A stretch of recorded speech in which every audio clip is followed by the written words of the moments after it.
fire. Are you guys ready for the collapse or money printing? I mean, any way you look at this cycle, it is done. It is like Joe Biden's presidency. He was looking at 4 more years, and we're all like, there is just no way. I'm endorsing you, Joe, for what? And there is no way around this. I mean, it was already rolling a few years ago, and they're like, 10 trillion. But it is checkmate. And I know we had a couple of, I'll go here, back and forth. And Kitco had a macro guy on. I'm going to give you a little clip of how bad it's going to be. I got to ask you, Bert, too, before we let you go. I mean, a lot of your analysis points to cross-asset stress, not just in equities, but in FX markets, credit markets, sovereign debt. Are we in the early innings of a global reset? I mean, where do you see the real capital flight heading to? Oh, this is a serious effect. There's a 90-year cycle of depressions, okay? And we are now at the beginning of the next depression cycle. And we always thought, how can this be possible? With all the policies of the Trump administration, everything they want to do, cutting taxes, cutting regulations, all very, very beneficial for the economy. I said, what could possibly cause a deep recession or a depression at this point?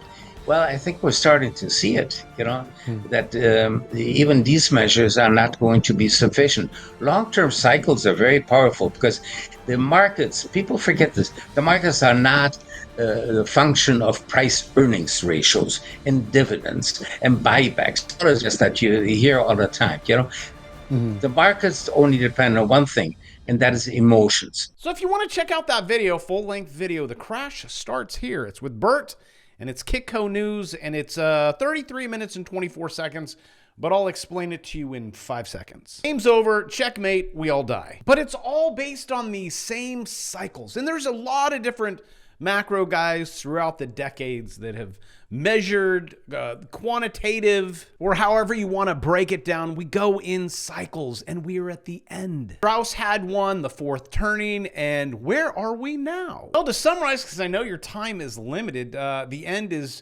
from 2025 to 2030. It's an 80 to 100 year cycle. You got American Revolution, you have the second turning, the third, you have Depression, World War II. I was going to say 3. We're almost there. And in his latest book, 2023, The Fourth Turning is Here, confirms we have entered the crisis phase where everything is backwards. Nothing makes sense. There's also contrative waves. That's another long-term economic cycle. This one's 40 to 60. But again, you have prosperity, recession, prosperity, recession, prosperity, recession.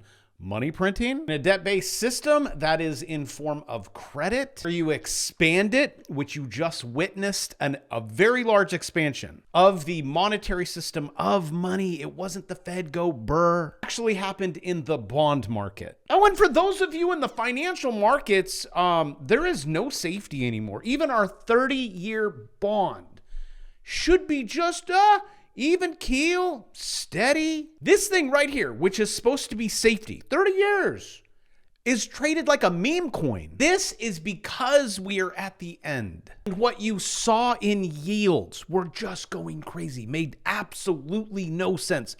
The 30-year should not have moved like that. When you have hedge funds that are trying to make a few bucks, well, it's a lot of bucks, by using a lot of leverage with no liquidity, it breaks. And so what you're witnessing is no liquidity in the system. No dollars, no loans, no credit, no money. You got all the players on one side that are like, I want to get rid of my 30-year. Okay, there was no one on the other side to buy it. And this never happens unless the system is breaking. And the Fed should have stepped in and be like, okay, all right, we got this. They didn't do anything. The markets then, yields up. And we had deflation all over the place. This is when yields should go the other way. And everyone panicked. The president panicked. That's right during that was like, okay, this tariff thing, we're just going to pause it for a little bit here. Again, you are witnessing a dry up of liquidity in the system. VIX takes off. Players on one side that want to play, let's dump this. Well, no one's buying it. And if you don't have anyone buying it, there's a thing called price discovery. And in the stock market, you're going to witness this. it just keeps falling. No one's there to buy. No one's there to buy. It continues to fall. And our dollar looks like a shat coin. 27 trillion in circulation, unlimited supply cap, only one node, 1% of holders own 30%, 25% of supply minted in the last 6 months. Well, this was like a year ago. 38 million notes printed every day. I'm sure it's up in a bear market. Oh, and it loses 3% of its value every year. Oh, compare it to gold. You see, people will be like, compared to what? See, gold should be the standard. It's always been the standard. And the dollar. And then we got taken off the standard by the dollar. And they're like, dollar is gold. And very quickly, people figured out dollar ain't gold and this thing called inflation. But here is another crazy thought. This rock over the last 2 decades has beat the S&P 500. It just sits there and does nothing. I would say that's a good standard. Just don't pay me to catch. But ladies and gentlemen, boys and squirrels, in a world that is flipped upside down, the news makes no sense. It's because we're in these cycles. Make sure you know where we're at, and you have to be ahead of the curve to make money from this. Also, I know I just spoke about gold in that cycle. It goes up, okay?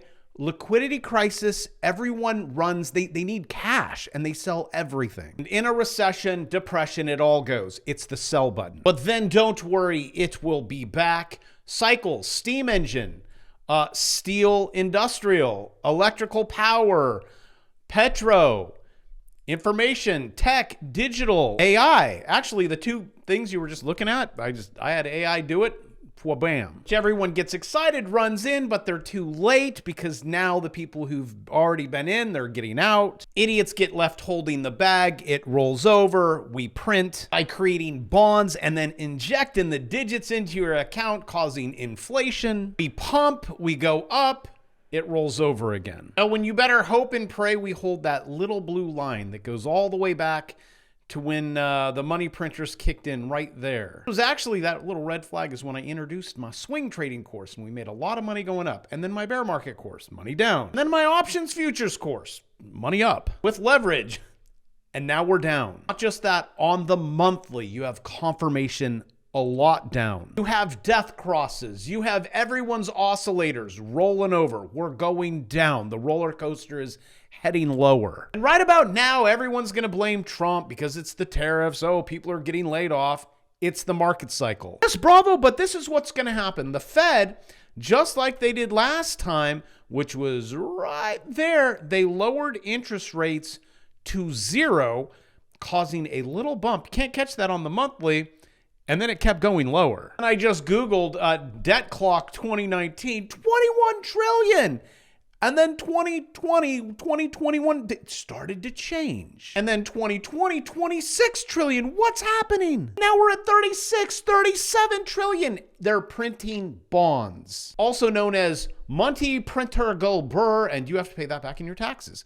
And it is broken. You can't. And no one can fix this.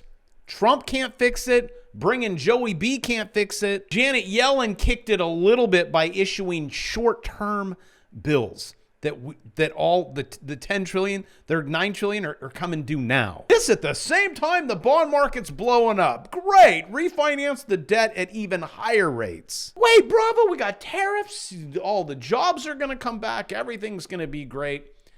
It's not. Also, if you like this stuff, will you click the subscribe button? Maybe share it. Maybe you have a friend that's like, how does this all work? Here's the crazy thing. You can know all of this, know all the macro, but if you don't do anything, if you're not buying T-bills paying you 5%, I can't help you. If you're not buying gold at $400 an ounce, I can't help you. If you're not clicking the short button right there, I can't help you. And that's why I created this channel, to help you.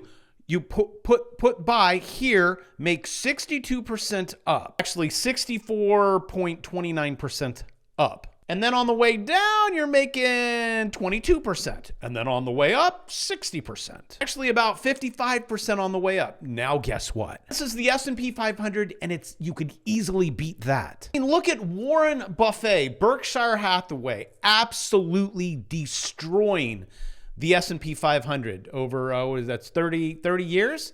Look at this. Look at this. Red line, S&P 500. Warren, just by understanding market cycles. And I actually get heat from this, like, oh, sure you did. I mean, come on, Bravo, most people don't beat the S&P 500. Then you're an idiot. First of all, you could match it just by SPY, SPY. I've been doing that since I was a kid. You want to beat it? Turn on an indicator. But the problem is no one trusts. They're just like, I don't know, it's gonna bounce. What if it bounces? Then it's close. Open up a short and you wait. You don't have to be at the top. You don't have to be at the bottom. You just have to be doing something. Because whether you like it or not, you're all in this game. Every week you go to work and they pay you with this, and every day it gets smaller. It's still the same thing, right? But it gets smaller and smaller and smaller and smaller and smaller. You're in the game. You have no choice. You have to move your money.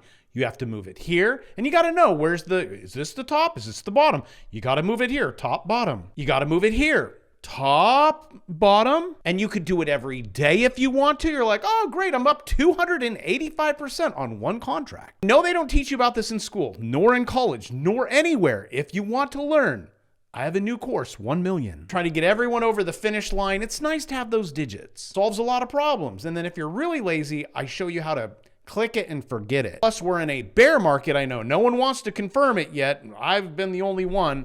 Bear market course included. But getting back to this, you're in the game. And be like the ostrich, stick your head in the sand and be like, oh, it's fun. Nothing to see here. If I don't look, if I don't know it, it doesn't matter if you know macro, if you know how to trade, it affects you. There is not a better time in the history of the world to make your digits go up. Look, check this out. Believe me or not, know the cycle. Before the collapse of the Roman Empire, the top 1%. Oh, this rings a bell of the population controlled over 16% of its wealth. And now looking at it, it's a little bit bigger now.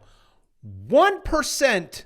Top 1% controls 46% of the world's wealth. In the United States, it's about 31%. All I am trying to do is get you to the 1%. Just can't have you put your head in the sand. This is why I come here every single day, even on Easter. Hey, remember last year on Easter, we celebrated Transgender Day? Thanks, Biden. This year, we're celebrating the resurrection of Jesus. Also, with all the knowledge that I give you on this channel, you can gain the whole world, all the digits, but lose your soul. It might behoove you to check out the God that we killed, said forgive them, they don't know what they're doing, probably paid the entire town to roll a gigantic boulder over the tomb so he ain't getting out, because it was prophesied that he was getting out. Placed 2 guards there. Well, guess who got out? I'm pretty sure the guards that were guarding that lost their job. And for all of you that are skeptics and you're like, how are we supposed to know? There's so many religions and so many gods. Well, you're actually going to be held accountable for it. If I was a betting man, I'd pick the one God that actually was died, it was confirmed, 3 days, and hey, look, I'm alive now, you see? With that, happy Easter. I love you. I'll see you tomorrow.